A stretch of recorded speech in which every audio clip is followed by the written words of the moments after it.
ఇప్పటికే తెలంగాణలో కుండపోత వానలు దంచుకొడుతుండగా మరో 3 రోజులు అతి భారీ వర్షాలు కురుస్తాయని వాతావరణ శాఖ హెచ్చరించింది. రాయలసీమ మీదుగా విస్తరించి ఉన్న ద్రోణి ప్రస్తుతం తెలంగాణ మీదుగా ఆగ్నేయ అరేబియా సముద్రాన్ని ఆనుకుని కేరళ తీరం వెంబడి వ్యాపించిందని వెల్లడించింది వాతావరణ శాఖ. దీని ప్రభావంతో రాష్ట్రంలోని పలు ప్రాంతాల్లో అతి భారీ వర్షాలు కురుస్తాయని తెలిపింది.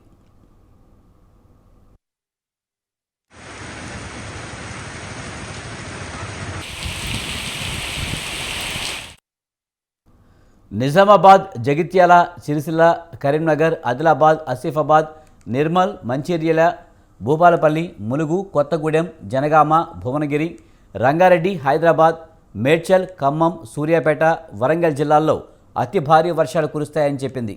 ఈ మేరకు ఆయా జిల్లాలకు యెల్లో అలర్ట్ జారీ చేసింది. ఉరుములు, మెరుపులతో గంటకు 40 కిలోమీటర్ల వేగంతో ఈదురుగాలులు వీస్తాయని తెలిపింది.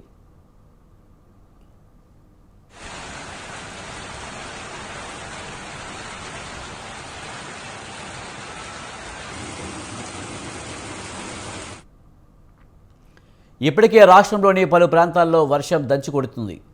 హైదరాబాద్లో కురిసిన కుండపోత వానకు లోతట్టు ప్రాంతాలు జలమయమయ్యాయి.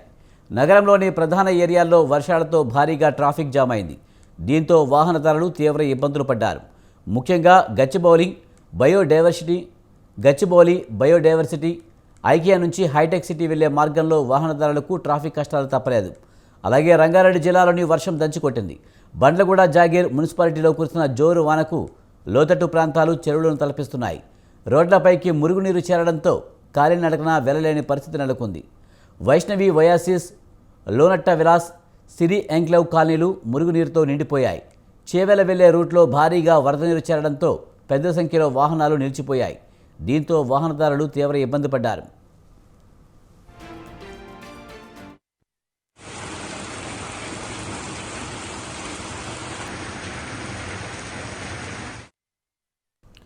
ఉమ్మడి కరీంనగర్ జిల్లాలోని పలు ప్రాంతాల్లో భారీ వర్షాలు పడింది. పలు మండలాల్లో మధ్యాహ్నం నుంచి వర్షం పడడంతో లోతట్టు ప్రాంతాలు జలమయమయ్యాయి. ప్రధాన రహదారులు, కాలనీలోకి భారీగా వరద నీరు చేరింది. వర్షం కారణంగా పలు ప్రాంతాల్లో విద్యుత్తుకు అంతరాయం కలిగింది. జగిత్యాల జిల్లాలో తేలికపాటి నుంచి మోస్తరు వర్షం పడింది. నిజామాబాద్ జిల్లాలోని పలు ప్రాంతాల్లో వర్షం దంచికొట్టింది. ఆర్మూర్ నియోజకవర్గంలోని మండలాల్లో ఉదయం నుంచి కుండపోతగా వర్షం పడింది. లోతట్టు ప్రాంతాలు జలమయమయ్యాయి. కాలనీల్లో భారీగా వరద నీరు చేరడంతో జనం బయటికి వెళ్లలేని పరిస్థితి నెలకొంది. భీంగల్ మండలంలోని పలు గ్రామాలు జలమయమయ్యాయి. విద్యుత్తుకు అంతరాయం కలిగింది.